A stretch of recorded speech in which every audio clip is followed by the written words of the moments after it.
मित्रों, आपका स्वागत है। आज हम सब रेखा गणित में त्रिभुजों की सर्वांग समता के बारे में अध्ययन करेंगे। सबसे पहले हम सब सर्वांग सम शब्द को पढ़ लेते हैं, समझ लेते हैं कि है क्या। सर्वांग सम का अगर संधि विच्छेद किया जाए तो सर्व मतलब सभी, अंग मतलब भुजाएं और सम मतलब बराबर हो। त्रिभुज की सभी भुजाएं बराबर हो तो वो क्या होंगे? सर्वांग सम होंगे। अब अगर त्रिभुज की तुलना की जाएगी दूसरे त्रिभुज से, तभी उसमें सर्वांग समता को हम प्राप्त कर सकते हैं। जैसे हमने यहां पर दो त्रिभुज बनाया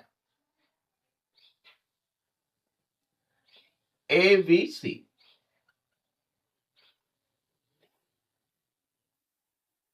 दूसरा त्रिभुज हमने बनाया पी क्यू आर। हमने कहा कि ये भुजा इस भुजा के बराबर है। हम किसकी भुजा की बात कर रहे हैं? संगत भुजा की। संगत भुजा का मतलब, जैसे लेफ्ट साइड में जो भुजा है, दोनों त्रिभुज बने हैं, लेफ्ट साइड की भुजाएं क्या है? संगत भुजाएं हैं।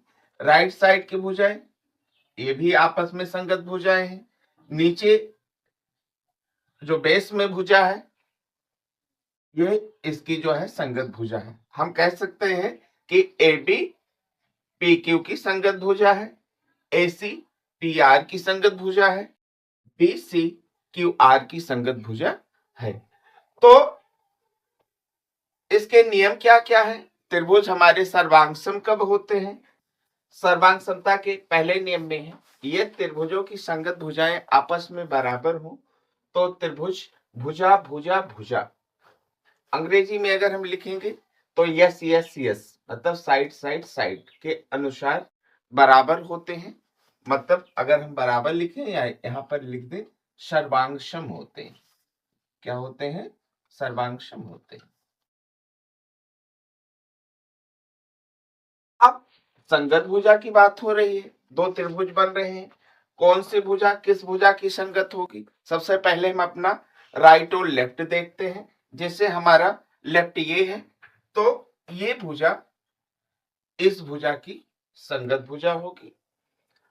और यहाँ लोअर में जो नीचे वाली भुजा है ये इस भुजा की संगत होगी। राइट में जाते हैं तो ये भुजा इस भुजा की संगत होगी। ये दोनों त्रिभुज सर्वांगसम होंगे। अब सर्वांग समता का लाभ क्या है? सर्वांग समता का लाभ ये है कि अगर दोनों त्रिभुज सर्वांगसम हो गए तो इनकी संगत कोण भी आपस में क्या हो जाएंगे? बराबर हो जाएंगे। एंगल बी एंगल क्यू के बराबर में होगा, एंगल सी एंगल आर के बराबर में होगा और एंगल ये एंगल पी के बराबर में होगा। आइए हम सब दूसरा नियम देखते हैं। दूसरे नियम के अनुसार यदि त्रिभुजों की दो संगत भुजाएं और एक संगत कोण बराबर हो तो त्रिभुज भुजा कोण भुजा, हमने सास लिखा है, साइड एंगल साइड के अनुसार सर्वांगसम होते हैं। यहाँ पर एबीसी और पी क्यू आर दो ट्राइंगल है। यहाँ पर भुजा AB भुजा PQ के बराबर है, यानी ये दोनों संगत भुजाएं हैं। और भुजा BC भुजा QR के बराबर है, ये भी आपस में संगत भुजाएं हैं। और एक संगत कोण C कोण R के बराबर में है तो ये दोनों त्रिभुज हमारे क्या होंगे? सर्वांगसम होंगे। सर्वांगसम की स्थिति में क्या होगा? सर्वांगसम की स्थिति में ये हो जाएगा कि AC भी हमारी PQ के बराबर ही होगी और एंगल B हमारा एंगल Q के बराबर में होगा और एंगल ये हमारा एंगल P के बराबर में होगा। तीन चीजें बराबर हुई तो तीन चीजें अपने आप स्वतः बराबर हो जाती हैं। आइए तीसरा नियम जानते हैं। तीसरा नियम है, यह त्रिभुजों की एक संगत भुजा और दो संगत कोण बराबर हैं तो त्रिभुज कोण भुजा कोण एंगल साइड एंगल के अनुसार सर्वांगसम होंगे। यहां पर मान लीजिए AB कि संगत भुजा पी क्यू है, इसके बराबर में है, और यहाँ पर दो angle, angle A angle B के बराबर में है और एंगल बी हमारा एंगल क्यू के बराबर में है। तो ये दोनों त्रिभुज हमारे सर्वांगसम हो जाएंगे। सर्वांगसम की स्थिति में क्या होगा, AC हमारी PR के बराबर में हो जाएगी, BC हमारी QR के बराबर में हो जाएगी और एंगल C भी हमारा एंगल R के बराबर में हो जाएगा। आइए हम सब चौथा नियम जानते हैं कि और किन परिस्थितियों में त्रिभुज सर्वांगसम होंगे। ये त्रिभुजों के तीनों संगत कोण आपस में बराबर हो तो त्रिभुज कोण कोण कोण एंगल एंगल एंगल के अनुसार सर्वांगसम होंगे। यहाँ पर दो त्रिभुज है ABC और PQR। यहाँ पर देख रहे हैं आप संगत कोण, ये का संगत कोण क्या है P, ये दोनों आपस में बराबर है। एंगल B देख रहे हैं, एंगल B का संगत कोण Q है, ये दोनों आपस में बराबर है।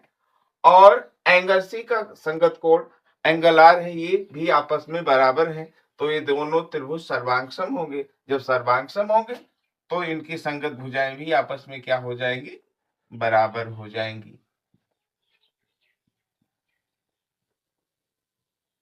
आइए नेक्स्ट नियम जानते हैं।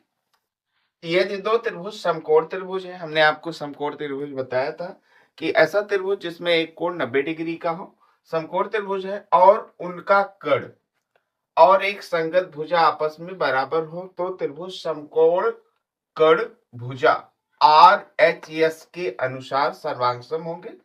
राइट एंगल हाइपोटेन्यूज मतलब कर्ण और साइड मतलब भुजा के अनुसार सर्वांगसम होंगे।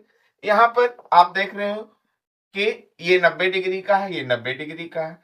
ये आपका AC और PR दोनों कर्ण हैं, ये दोनों आपस में बराबर है। अब दो भुजा बची, इस दोनों भुजा में से कोई भी भुजा जो है आपस में बराबर हो जाए। बस शर्त क्या है, दोनों भुजाएं संगत होनी चाहिए। हमने इस भुजा को इस भुजा के बराबर में कर दिया तो ये हमारे जो त्रिभुज सर्वांगसम हो गए। आइए अब हम आपको बताते हैं कि कैसे हम प्रदर्शित करते हैं कि दोनों त्रिभुज सर्वांगसम है। यहाँ पर दो त्रिभुज हमारे लिखे गए हैं तो हम ऐसे लिख देंगे, त्रिभुज ABC दो बराबर बराबर का चिन्ह लगाएंगे और त्रिभुज PQR, और इसके ऊपर बराबर के ऊपर ऐसे ऐसे एक लाइन, जैसे यहाँ पर है ये लाइन, इस तरीके से एक लाइन खींच देंगे। ये लाइन हमारी सर्वांगसमता को दर्शाता है। इसको हम पढ़ते हैं त्रिभुज ABC सर्वांगसम है त्रिभुज PQR की। मित्रों, आज हम सबने त्रिभुज के सर्वांगसमता के बारे में जाना। त्रिभुज में 6 चीजें होती हैं, 3 कोण होता है और 3 भुजा होती है। अगर 3 चीज आपस में बराबर हो गए तो त्रिभुज सर्वांगसम हो जाते हैं। मतलब कि 3 चीजें स्वतः जो उनकी संगत होती हैं वो भी बराबर हो जाती हैं। जय हिंद।